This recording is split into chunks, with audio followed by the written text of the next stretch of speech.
defense pact, but they have a deep-seated interest in helping each other as much as they can. I mean, you have a similar situation with regard to Russia and Iran.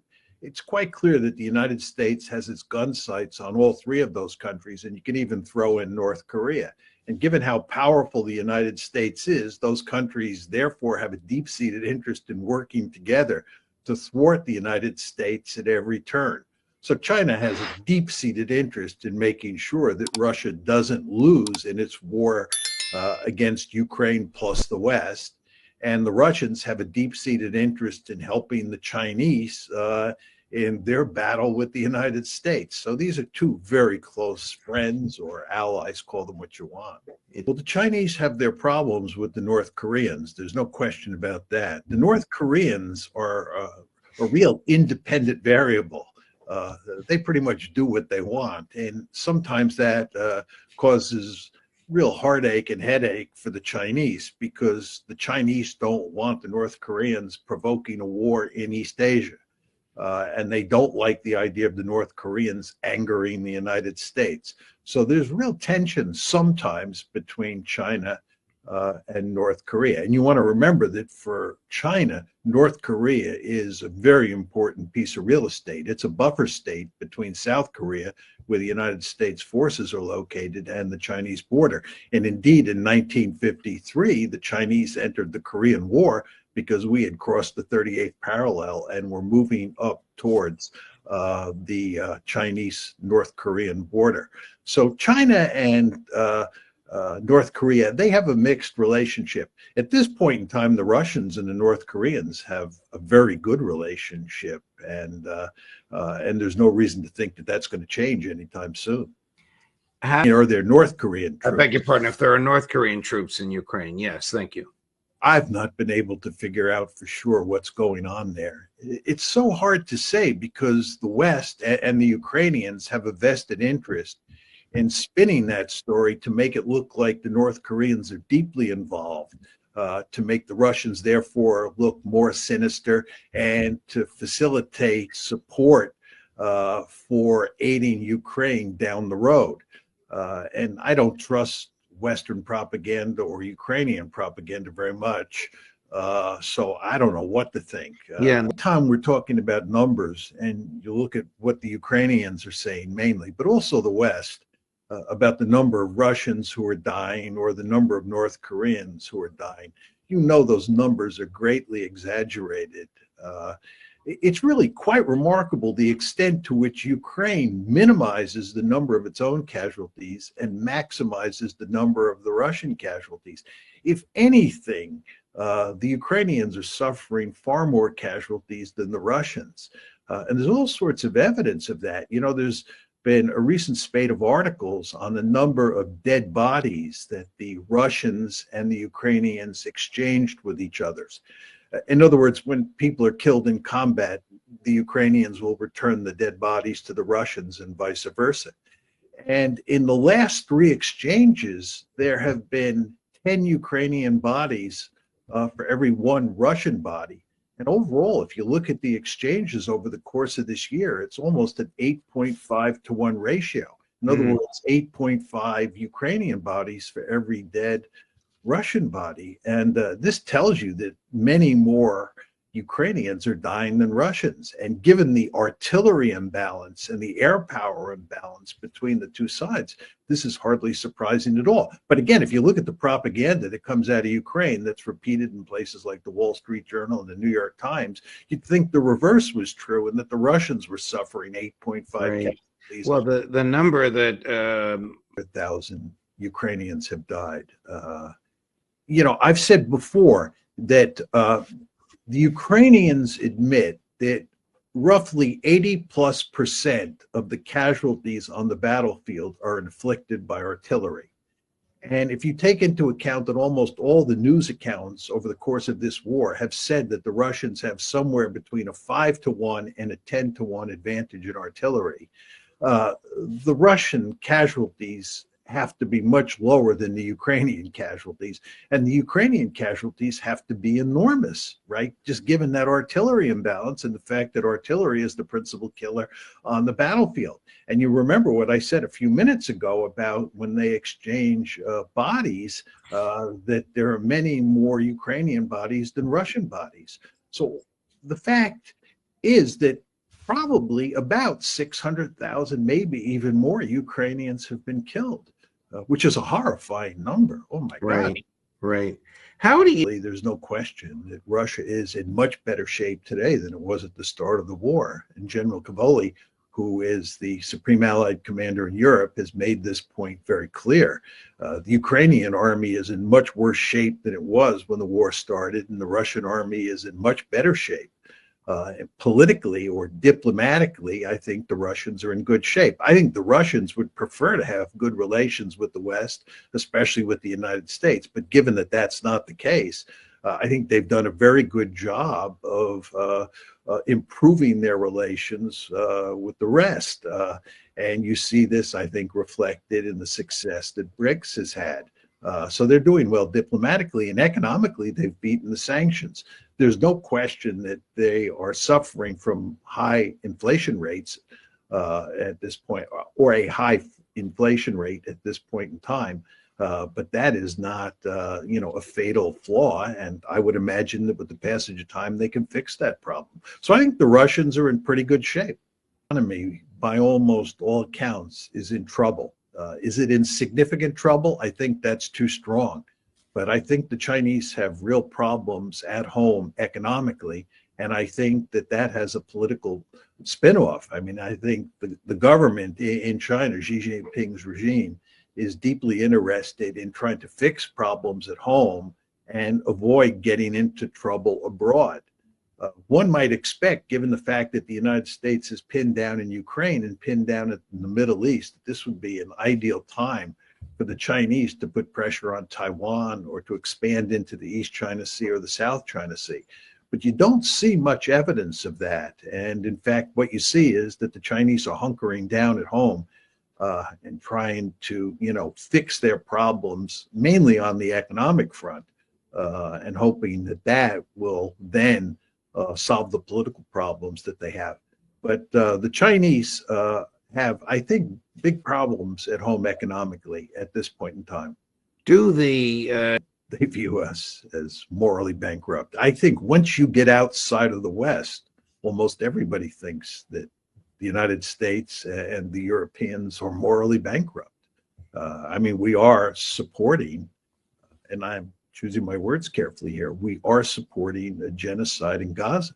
And it's a genocide that people see on their computers and on their TVs on a daily basis. So they know exactly what's going on here. And the hypocrisy is just quite stunning, because the West makes a big deal of the fact that it is morally virtuous, that we are, an exceptional nation. We stand taller, we see further. And when you think about the fact that we're complicitous in a genocide, I mean, it looks like hypocrisy in the extreme. So I think outside the West, people understand full well that we are morally bankrupt. And I think even inside the West, there are lots of people who just have began to lose hope that we have, our moral gyroscopes in place when it comes to dealing with the Middle East.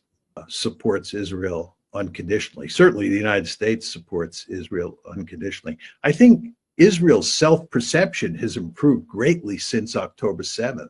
I think everybody would agree that the Israelis were really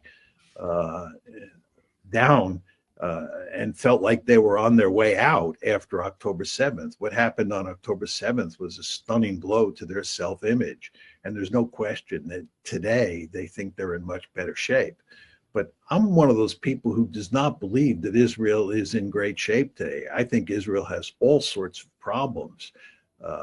As I've said before on the show, despite all the talk about defeating Hamas, they have not defeated Hamas. And in fact, there was a big piece in the Jerusalem Post yesterday that made exactly this point, that Hamas is alive and well. They have not decisively defeated Hezbollah. The Houthis are lobbing missiles at them. There are all sorts of wicked centrifugal forces at play inside of Israel that have not been resolved at all and are not going to go away in the near future. In fact, they're going to get worse with the passage of time. There's a lot made of the fact that Syria has fallen, and this is of great advantage to Israel. I think it's of some advantage to Israel, in large part because it cuts off the conduit of where arms from Iran flowed to Hezbollah. So I think there's no question that the Israelis have benefited in that regard. But it's not clear that Hezbollah won't be able to solve that problem over the long term and continue to get arms from Iran.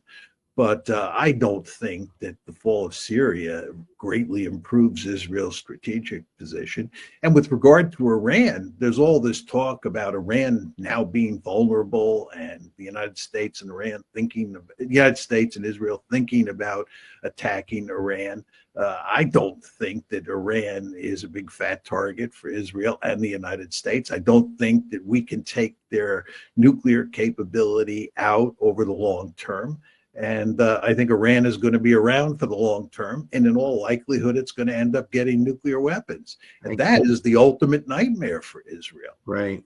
I guess your argument is that I think that Benjamin Netanyahu is a superb politician. There's just no getting around that. The guy has 9 lives, and his ability to survive, is really quite remarkable. And I don't want to take that away from him. And he's done a brilliant job of spinning Israel's recent successes in a way that makes it look like Israel has won a series of decisive victories and is in the catbird seat now and is going to remain that way forever. I don't think that's the case, as I just said. And one other point you do not want to lose sight of is that Israel has long prided itself on providing for its own defense. It did not want to depend on other countries. The Israelis are now in a position where they are remarkably dependent on the United States for their security. If you look at the diplomatic constellation of forces surrounding Israel, you look at Egypt, you look at Jordan, you look at Syria, and you look at Lebanon, the United States is of great importance for helping Israel to deal with its neighbors. And in terms of military support, we provide a huge amount of money and weaponry for the Israelis. They could have never executed this genocide without support, lots of support from the United States. Plus, we provide them with diplomatic support.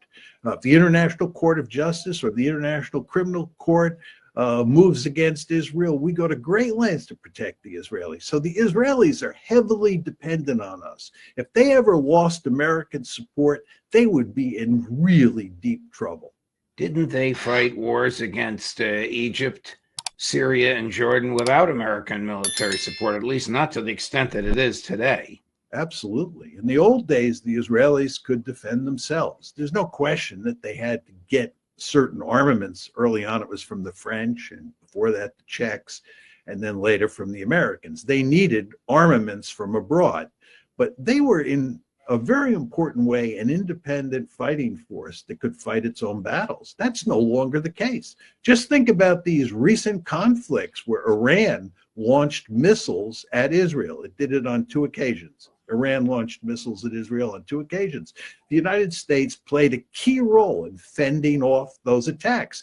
The Israelis could not do it themselves.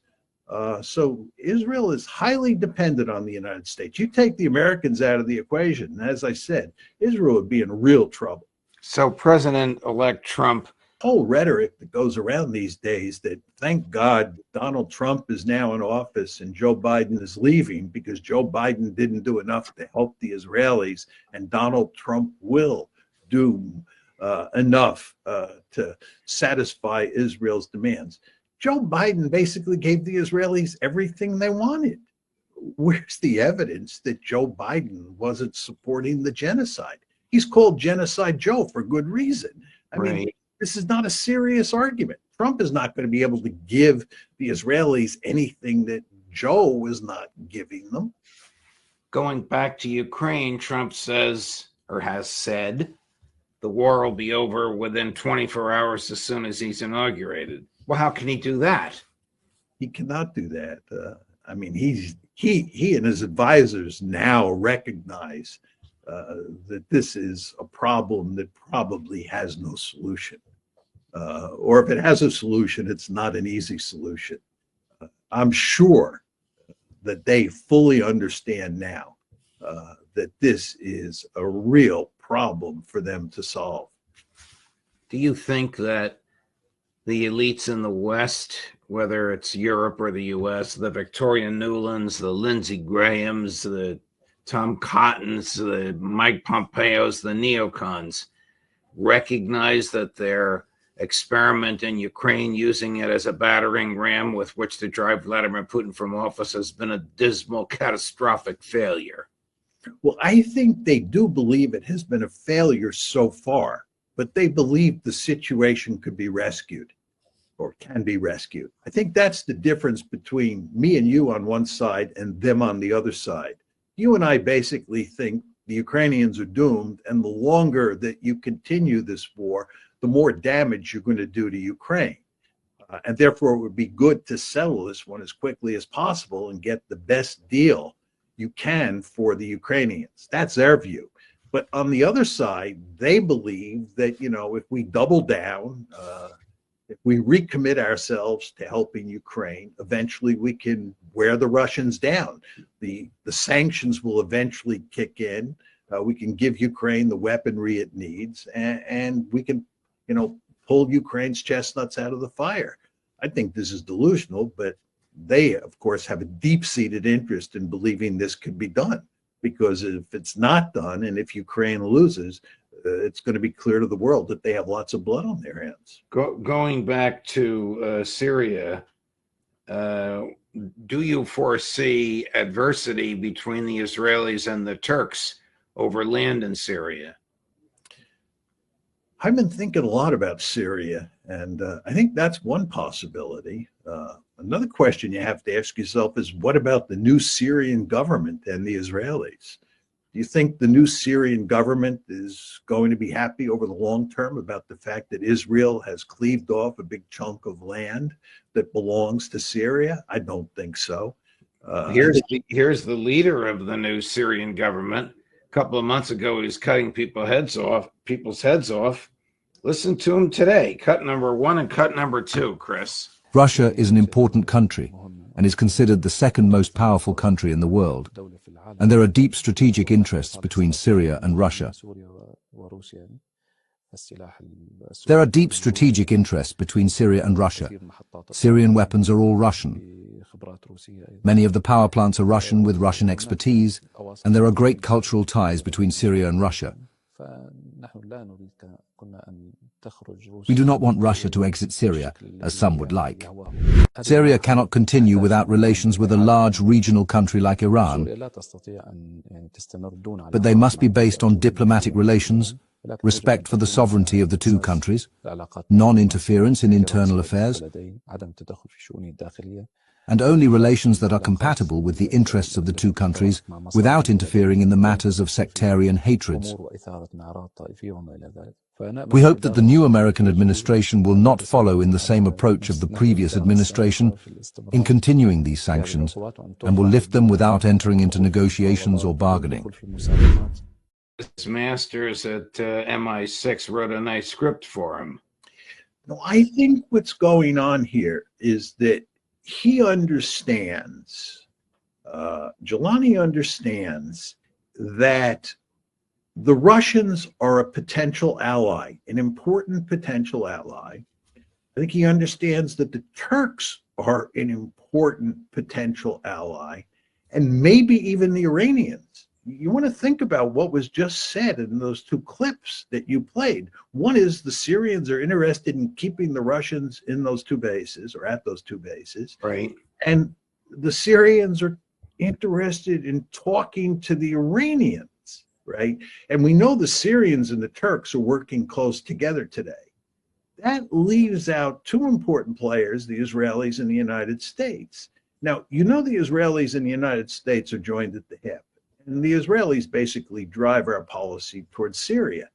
And what Israel wants to do is it wants to break apart Syria and keep it broken, right? The Israelis do not want a government that can control all the territory that is Syria, because that is a potential enemy. They don't want Jelani to dominate all of Syria. They want to keep Syria broken apart. And of course, this means that that's what the United States will want to do.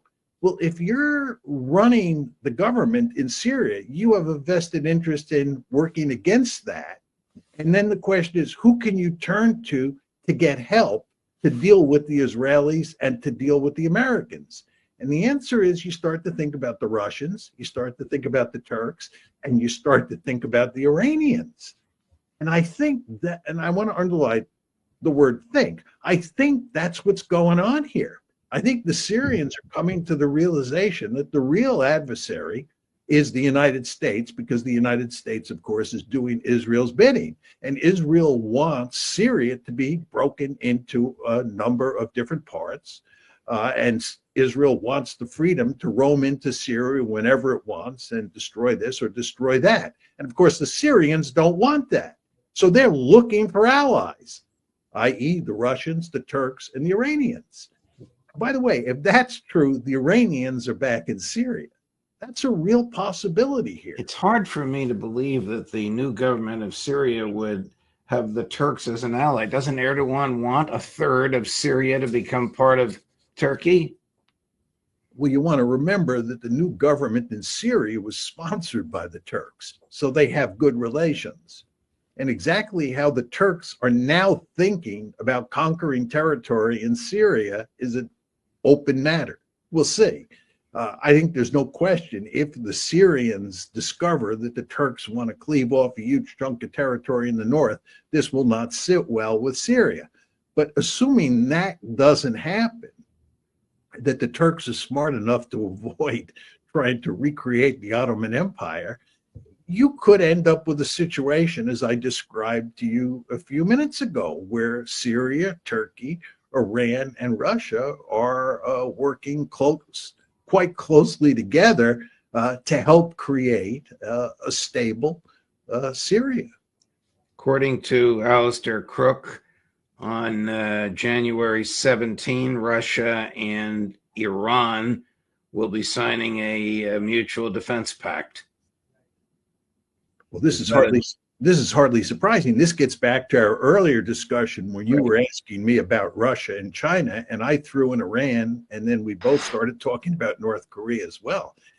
I think the Iranians have a deep-seated interest in having close relations with the Russians, and the Russians have deep-seated interest in having close relations with the Iranians. These four countries, North Korea, China, Iran, and Russia, are mortal enemies of the United States. And I think all four of these countries have now reached the point where they understand that the United States is, and I want to emphasize this word, a mortal enemy, and that they therefore have to work together to do everything they can to contain the United States.